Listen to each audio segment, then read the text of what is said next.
Ассаламу алейкум.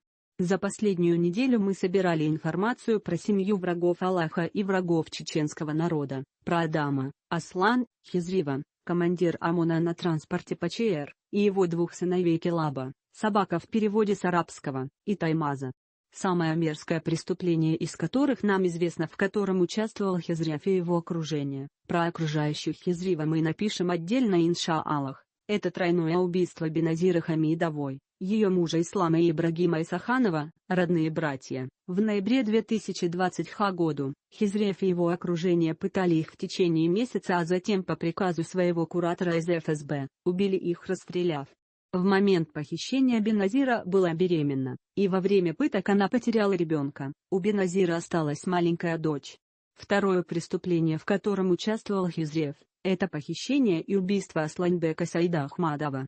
Асланбека в первый раз похитили 3 августа 2009 года и удерживали на базе ОМОНа до декабря 2009 года, пока Асланбеку не удалось сбежать и уехать в Астрахань. Позже Асланбека вернули в республику, и он дал показания про свое похищение и удерживание на базе ОМОН. Его похитили во второй раз, и на этот раз бесследно. В 2021 году мама Асланбека выиграла это дело в ЕСПЧ, и ей присудили компенсацию в размере 60 тысяч евро. Третье преступление, в котором участвовал Хизрев, это похищение и убийство Асхаба Ахмадова, племянник Рамзана Ахмадова из Урус-Мартана, полевой командир Ичкерии.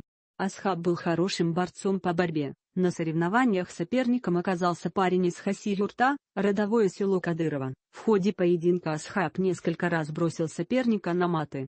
Тот ударил Асхаба, а последний ответным ударом сбил обидчика с ног. Вмешались взрослые, и дело вроде бы уладили. Борцы пожали друг другу руки и примирились. Спустя несколько дней после инцидента Асхаб Ахмадов пропал, а затем был найден убитым. На теле парня было множество огнестрельных ранений, а также порезы на ноге и руке. Асхаба похитили, пытали и убили. Четвертое преступление. Также Хизрев причастен к похищению Ислама Умар Пашаева. Ознакомиться этим преступлением можете по этой ссылке. На 5:30 услышите, как Ислам говорит: Аслан начальник штаба, он и есть Хизрев. Это только маленькая часть из преступления Адама Хизрева. Сыновья работают с отцом и помогают ему в этой работе. Сообщение от подписчика. Торнадо лично пытал меня на базе ОМОН. Более мерзкого человека в жизни не видал. Надевал пакет мне на голову и бил током. Потом 3-4 человека ногами, дубинками и трубами. Мат на мате. После всех пыток спрашивал: ну, и где твой Аллах? Помогает он тебе? После этих слов я понял, что они хуже чертей. Каждый раз, как вижу эту рожу на экране, молю Всевышнего, чтобы он ускорил их конец. Чтоб он умирал в муках, медленно, в одиночестве.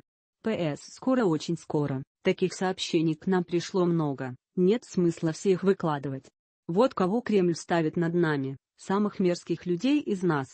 Пройдет время, и наши дети будут нас порицать и спрашивать: как вы могли бездействовать на такую несправедливость? Как вы могли сидеть сложа руки, когда это происходило у вас по соседству, когда убивали ваших беременных сестер и братьев?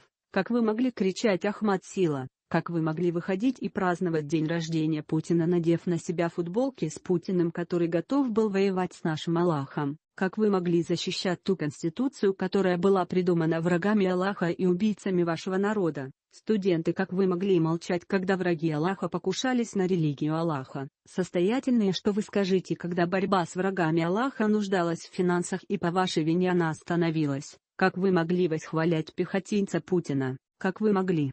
И что мы ответим перед Аллахом и перед следующими поколениями?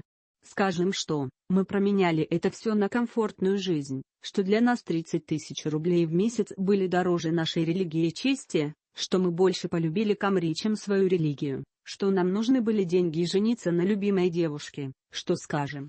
Пусть Аллах помилует тех, которые уже ушли в иной мир, защищая религию Аллаха. Пусть Аллах обрадует их раем. Пусть Аллах поведет нас, которые еще живы, правильным путем. Пусть Аллах даст нам смелости отстаивать истину. Пусть Аллах остановит преступников нашими руками. Пусть Аллах сделает так, чтобы когда мы окажемся перед Ним, чтобы мы смогли Ему ответить на вопрос, что вы принесли этой религии.